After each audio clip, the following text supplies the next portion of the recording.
twabayise ku nsonga enkulu ennyo. Abantu baffe bangi bazze bawambibwa, bangi bali ebifo ebitamanyikiddwa. Tuzze tutwala ensonga zino mu kakiiko ka Uganda Human Rights Commission. Oluusi munayi nga tugezesa ne tugamba kale katugezeeko, kubanga ebiseera ebyayita mukyala akakulira Maria Mwangati yavaayo n'agamba nti aba NUP poliisi n'amagye batera bakuba kubanga mubasoomooza mubakyokooza. Tugamba naye tonnanoonyereza, kakati gwosazeewo oyina sayidi gy'ogwako. Tugamba mukyala ono oba ekifo kino kyamuzitoowerera alekulire, waliyo abantu abalina obusobozi abasobola okufa ku bulamu bwa bannayuganda. Maria Mwangati ne banne bavuddeyo juzi ne bagamba nti okusookera ddala abantu abamu faabo NUP be yatuwa tuwulira nti bali mu mikono gya security, era NUP erekera okugamba nti abantu abo babuzibwawo. Naye kati omuntu bw'oba omukwatidde emyezi, omwaka, ebiri, ab'enganda zaabwe tebamanyiwa gy'ali, balooya tebamanyiwa gye bali, naye bw'ogamba bali mu mikono gya security, bana ensonga zino ez'abannayuganda tezitwalinga nkulu. Maria Mwangati ne banne tibatadde kazito ku nsonga eyo nti omuntu alina kubeera mu police custody ennaku 2 atwalibwe mu kkooti. Yani nti bali eyo mu mikono gya security baliwa? Lwaki temwagala ab'enganda zaabwe bamanyiwa gye bali? Lwaki mubakwesi? Ye bali mu mbeera ki? Era akakiiko ke kamu kagambye nti abantu abamu bo baabula naffe tukyabanoonya, naye ng'olaba ayogera mu ngeri ya kubalaata, talaga nti ensonga bagenda gitwala nti eri siriasi banoonyereze. Kubanga bano bannansi tebayinza kubula n'ogamba abo baabula tunaalaba, n'agamba tebalina abamu twafuna information ya national identity cards nti abamu actually amannya gano si g'abantu, tebabangayo, era nezi famire ezo zebagamba teziriiyo. N'agamba n'ogamba nti famire ezimu twazikontakitinga nezigamba nti omuntu waffe yabula naye ensonga twagivaako. Kakati abantu abo tubaleese leero balabe bababuulire biki bye bazze bayitamu, era bwe tuva wano tubatwala ku ofiisi ya Uganda Human Rights Commission, tubatwalire mukyala Maria Mwangati tumugambe be bano abantu bw'obadde ogamba nti famire teziriiyo, nti famire ezimu ensonga zino bazivaako. Nalinga agamba nti abagamba kale abantu baffe mubattire eddala oba mubabulize eddala, nalinga kyagamba katugenda kubasomba tubamutwalire tubugaye kakadekera okwebuzaabuza baaba n'abantu bw'obadde ogamba nti ensonga zino bazivaako.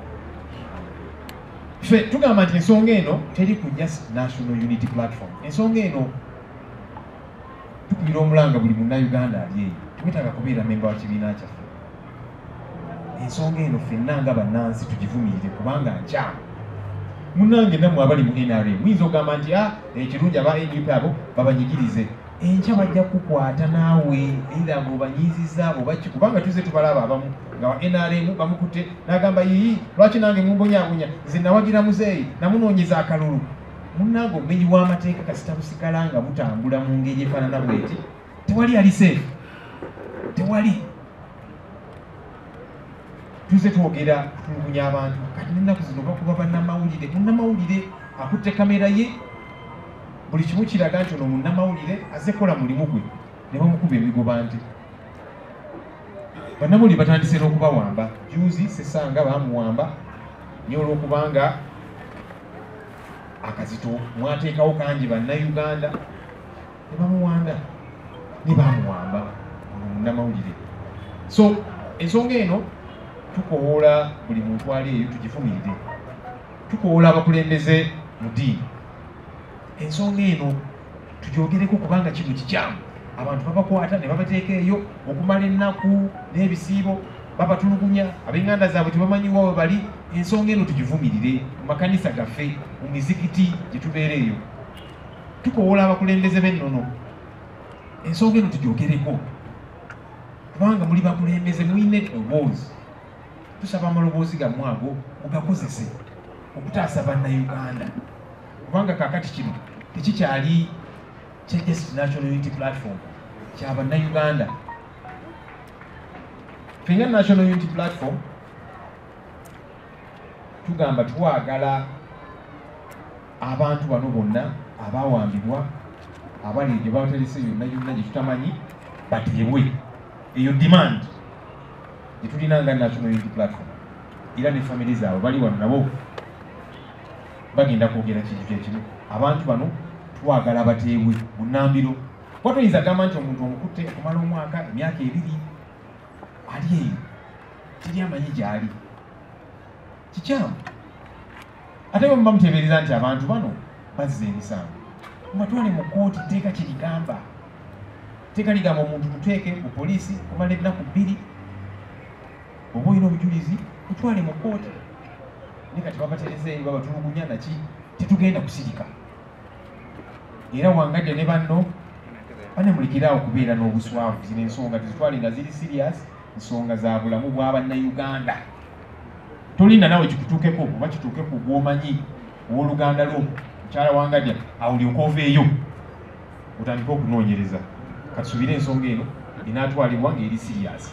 So kakati abaga nti abantu bano tebaliyo oba ensonga bazivaako baba no wano, ensonga tebazivangako, abantu baabwe babeetaaga era nga baba bangi. Ngenda kuyita family zino, kuyita family mwemu. The report which I've been talking about, we decided not to even bother going a lot of times to the Human Rights Commission, but as you've been seeing, many times we have filed cases before the High Court, habeas corpus orders, etc, etc.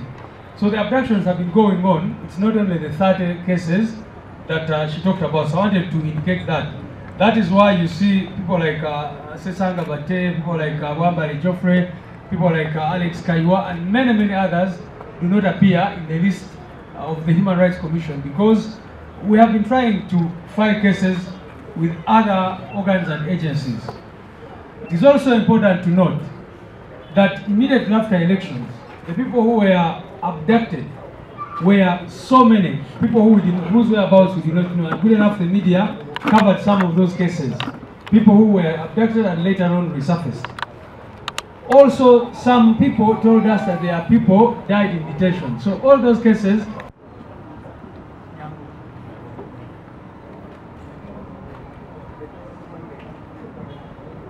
All along, I think so many people have not been seeing me on social media, apart from some of the other people interviewing me at home. Mr. John Bosco Chibalama went missing in 2019. That was on 3rd June. He left home, and I think I've been telling the same story. I've been repeating it again and again. He left going to Makerere University to finish up with his research, and on the way, we don't know what happened. They just informed us that we found the abandoned machine. And we did so many. We went to so many police stations. We went to CMI, we went to CPS, we went to Chibuli, we went to Kasangati, because Kasangati people are the ones that called our chairperson, who came at home, and we were telling him that they found the car abandoned because all the IDs were in the car. From that time, I think I've moved so many that Wangadia that they have received 12 people, and the 18 is nowhere to be seen. And I think my husband was included. And from there, I've been hearing that they brought to me, or they called me when they want to know about my husband's details and what, and I told them I don't need to know. I think they called someone else on me. I've never received a call from the government, and I think I've taken so many steps calling people from the government. Because from the time Mrs. Nabanja talked on the media that they have Mr. John Bosco Chibalama, I think even me, I contacted Nabanja personally. And I'm very surprised to see that the government is saying that they don't have Mr. John Bosco Chibalama. And it was the same government that came out saying that they have John Bosco Chibalama and they are going to bring him to the So I don't know what to say about this government, because me, what I know, from the time Mrs. Nabanja talked about it, I've been requesting or asking the government to I will go on and on asking the government to produce the studies because they are the ones that came out.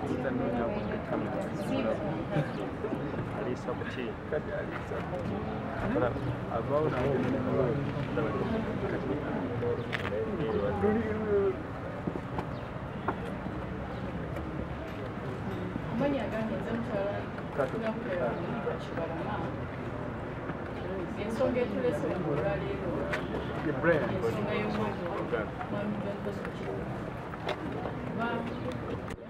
yabuzibwawo ngenda kusoma ezisatu ogw'omukaaga mwaka 2019 okuva awo twetoolodde mu bitongole bingi police stations nyingi batusingise wangi n'ababbi babaddemu abatukoze ssente babadde bangi twalemerera okutuuka ku mwami John Bosco naye twali lumu ku TV mukyala Nabanja n'avaayo n'agamba balina mwami Kibaluma John Bosco era n'ensonga ez'okumuvunaana simanya yatta abasirikale aba police stations that was last year naye ate kyatwewuunyisa kubanga ye yali yabula mwaka gwa 2019 which yali ayogerako byali bya mwaka twakitwala nga nsonga nkulu kyetwali twagala twali twetaaga muntu era muleete mukooti natutuulira omusango gwe bamuvunaana naye okuva olwo kyatulemerera kubanga nange nga nze nasobola okufuna esimu ya mukyala Nabanja nezogerako naye naye engeri gye yanziramu twakomaawo ng'alabika tayagala kumanya kyanneewuunyisiza okulaba ku mawulire nga mukyala wa Ngajja agamba nti batukontaktinga oba fayiro z'omwami wange bagigaddewo batukontaktinga tubagamba tetwagala kumanya simanyi oba yawandiikira ani yakitereezezza kubanga nze nga mukyala Kibalama sifunanga baluwa yonna oba sifunanga simu yonna oba sifunanga mesagi yonna empita nga bampita ku nsonga z'amawulire ngezezzaako ebitongole bingi abasiemayi baani bampitanga naye ate ekitongole kya human rights tekimpitanga era nsuubira nange sikifeesingangako kyebagamba nti twagamba tetwagala kumanya bya mwami ng'ate tumaze ebbanga nga naffe tugezaako bakontaktinga batulaga tebamuyina ate nga be bamu be bavaayo ne batugamba bamuyina n'emisango gye bamuvunaana twalinda nga naffe twagala okumanya kooti etuula ddi era nsuubira nakubirako ne ku leader of opposition nemugamba nsaba onsiikanireko mukyala Nabanja omumbuulize ku bye yayogedde njagala okumanya kooti etuula ddi osobole okumanya emisango ki gye bavunaana omwami wange era yakikola kubanga yali ku floor of parliament n'amubuuza buli kimu era nalaba baavaawo mu ngeri etali gye saamanya gye byakira kubeera yasaba ennaku ezimu atuwe report up to now sinafuna report saba batereezemu mukyala sigala Mmanja yagambye abantu abamu tebaliiyo tebaexisinga mwami Kibaluma John Bosco yali registered alina national ID alina passport y'eggwanga lino ate alina family ate ndi mufumbo nina n'ebiwandiiko simanyi lwaki ayogera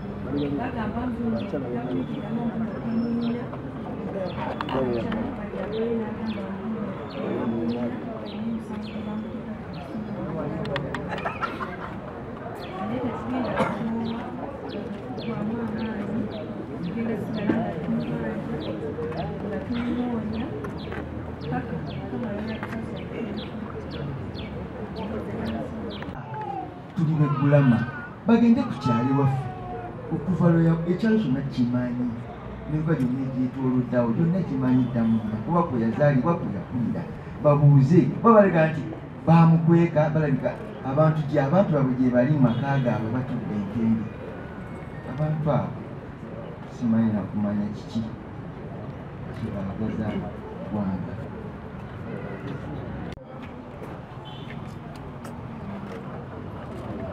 bagenda bakaaba buli lunaku buli lwe tubaza kusoma bakaaba batabaddakiika omu bakoleka mutegeera naye nakati jero okumubuuza dadi we yanje tamanya oyogera gwasanze dadi amanya ni dadi kikisinga okula maama waffe buli lunaku asiibaaka kazi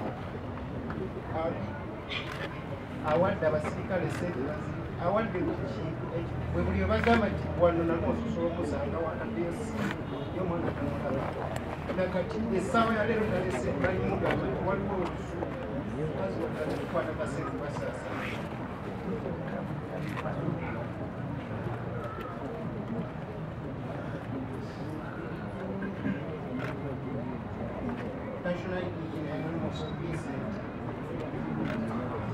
kyangabiza nnyo nga ndaba omukazi okumawulire ngayogera nengamba singa oyo omukazi abadde asobola okutuuka buli wamu nagenda ngaalaba ekintu kyagenda ayogeramu namutunuulira omukazi omukugu ngaalimiridde mu maaso gaffe abaana abato abasobola okutunuulira ensonga eno tunaku ntugyekaayo n'atasobola kujja kwekkaanya kintu ekyo kyayogera nga tasobola nakitunuuliza mu bantu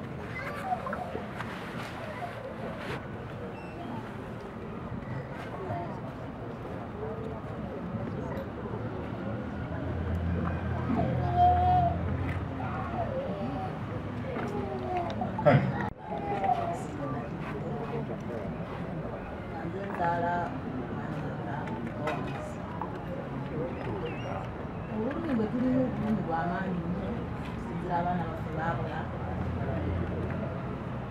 naku gye tulina nnene nnyo musimba owa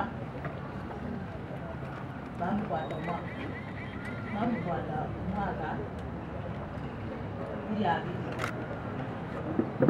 z'omwezi 18 Desemba sanga mu kisenge bamuloola ne bamutwala okuva olwo tuddangayo kubuuza